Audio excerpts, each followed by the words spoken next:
Hi guys, what's up? Terry here with TurboFit Life, and I am here with another episode of TurboFit Tuesday. And today I'm going to keep it very brief, but it's going to be awesome and hopefully give you guys a couple of resources to help you. So, today I am talking about 3 books that changed my life. So, my life has gone through this crazy topsy-turvy change. In my 20s, I was smoking half a pack of cigarettes a day. I loved my Parliament menthol ultralights. I was never working out except for sporadically. Like, I would always try anything new that came out, try any fad diets that came out. I would work out consistently for sometimes even a few months. I would get obsessed with Zumba or get a personal trainer, or even like Taekwondo I got into back in high school, or Pilates in college or after college. I don't know. I did all like workout programs until I found the one that stuck, right? So I'm so grateful I kept trying things just from hearing about it from other people. So that's why I like to share about it, is because if people hadn't shared it with me, then I would not be this person I am today. So I just was feeling kind of lost, super unhealthy, and living this like crazy life where I was really depressed. Like, I never got diagnosed as clinically depressed or anything, but I would seriously daydream about crashing my car on my drive home almost every single day at a point. Like, it was bad. And I felt down. I don't know, I just didn't feel like me at all. Because if you know me, I'm not a down person. But I just felt like there was no point to life anymore. Like, what was the point? All you do is you wake up, you go to work, you come home, you go out with your friends. And I love my job and I love my friends, but that felt like it was just this hamster wheel, and I was just doing the same things over and over and over again. And why? For what? Just to do that for the rest of my life so I could one day retire and do cool things? Like, I don't know. It just seemed so pointless. And like, for money, like just to have money, like, it just blew my mind. It just really stressed me out, and I wasn't happy. And yeah, then my friend that I talked to about it, my like best friend in St. Louis, suggested the book Creating Your Best Life, and that book changed my life.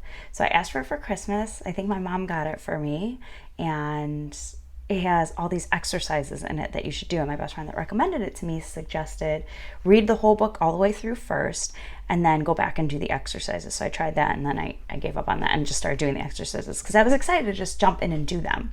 And the one that really resonated with me and I think made the biggest impact on me was writing your eulogy from other people in your life's perspective, from your siblings, from your parents, from your kids, from your best friends, from your boyfriends, from whatever, from everybody's perspective in your life. How do you want them to remember you at the end of your life? What do you want people to say about you? What is the mark you want to leave on the world? And that had just such a profound effect on me.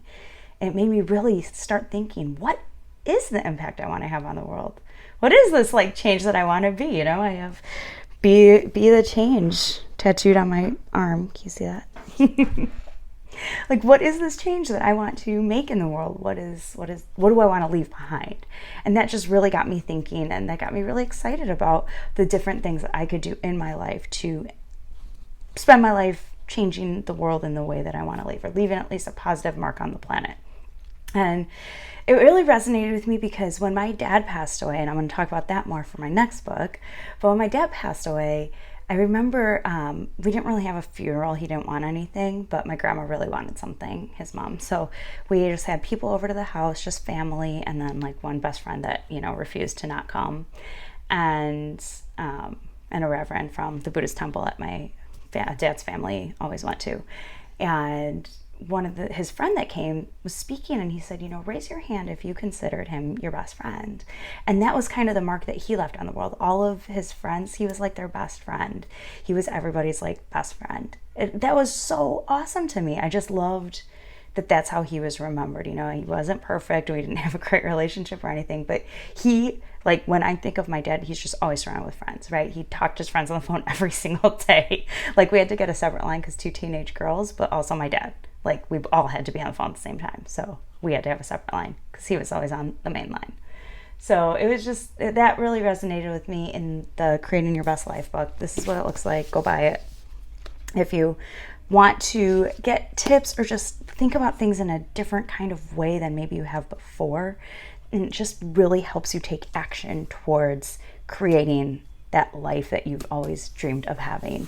And I really feel like I am living my best life. Like, of course, it's not perfect and there's definitely still bad days, but I freaking live in San Diego, California. I have the cutest dog in the whole wide world. I live with my sister, which I love. I get to go back to Chicago every month and see all my friends. My mom lives 10 minutes away. Like, it's just all these amazing things. And is my life perfect? No. Do I wish I had different things than I have? Of course. Is this like my dream life that I, do my affirmations for and visualizations about every morning? No. There's, of course, things that I would like, but that doesn't mean I don't love my life every single minute of every single day, So, anyways, creating your best life. Check it out. The second book is A Heartbreaking Work of Staggering Genius, Dave Eggers.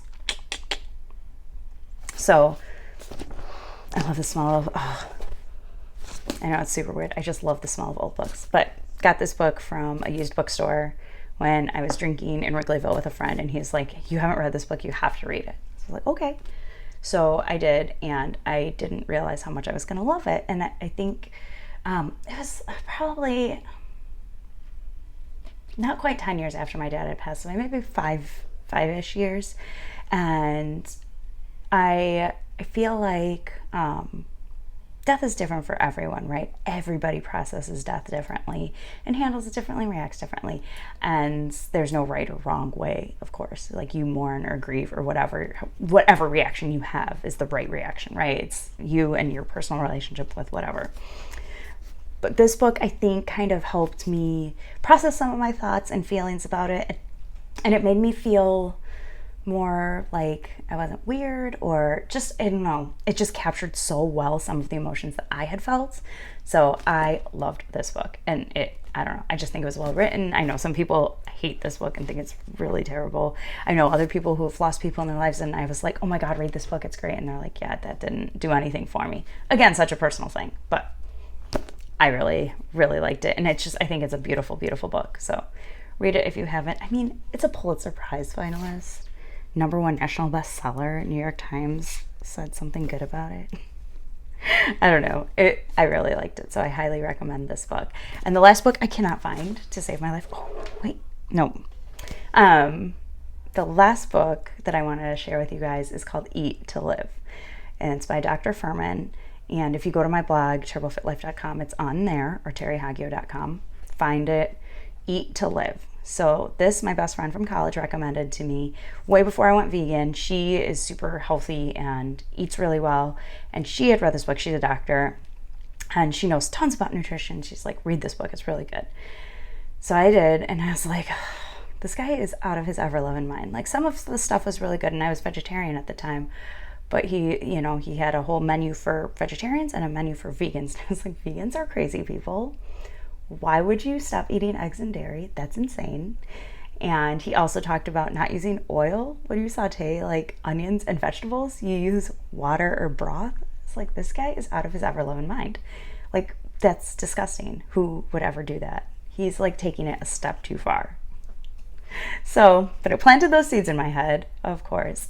And so then I remember one time at my mom's house, I was like, hey, I'm going to try and like saute this stuff with just water instead of oil. And she's like, what? It's like, yeah, I'm just going to try it. And of course the onions stuck to the pan because I had no idea what I was doing and whatever. But I kept trying it and playing with it. And seriously now, guys, I never use oil to cook. Like, I put oil on my popcorn and that's about the only thing I use oil for. That's it. So yeah, no cooking with oil based on that book and what I learned from Dr. Furman and things that I've learned since then. He's all about the G-bombs. Every day you're supposed to eat greens, beans, onions, mushrooms, berries, and seeds and nuts every single day. Get your G-bombs. Prevent cancer. Live forever. He's all about living to be over 100 years old. That's his thing. So some of his stuff I love, some of his stuff I don't necessarily agree completely with, but I think getting those G-bombs in every day is probably a really good idea. He is really aligned with a lot of other nutrition professionals that I also agree with. So yeah, I like this book a lot. And I just love that it planted so many seeds in my brain that like obviously manifested eventually, right? It's when some of the first times I was hearing about vegans in my life besides this crazy tree hugging hippies that eat sprouted tofu and have names that are seasons. I just had never had any exposure to vegans. I didn't know any vegans, that was for sure. And so it was just really cool to have that experience of reading his book and learning more about veganism and less processed foods and less oil. I mean, this was over 10 years ago easily. So it was really cool to just learn about all these things. And I was not a nutrition geek at all at the time, but yeah, it was fascinating. I was always trying to lose weight. So I was like, oh, if I follow this diet, I'll lose weight. So that's probably why I read it. But it totally helped change my life in a million ways too, because now I realize vegans aren't crazy people. We just love animals or the planet or our bodies. So yeah, if you ever want to learn more about water sauteing, look for the YouTube, look on YouTube for protective diet and water sauteing, or dry browning onions. Like her method of dry browning onions, you get that yummy flavor of browned onions, but you don't need any oil. It's awesome and it works. So I love it. Now I'm a professional at dry browning things. And you don't need oil at all. I promise. I don't even miss it. I never think about it. It's not like sometimes I'll treat myself to sauteing something in oil. I'm like, oh my God, that's so much better. It just doesn't even cross my mind anymore. So try it. All right, that's all I have for you guys today. I hope that was helpful, and I would love to hear about your favorite books or books that changed your life. So if you could share those with me, that'd be great. I very much appreciate it. And thank you so much for watching and hanging out with me today. Hope you have a great one. Bye.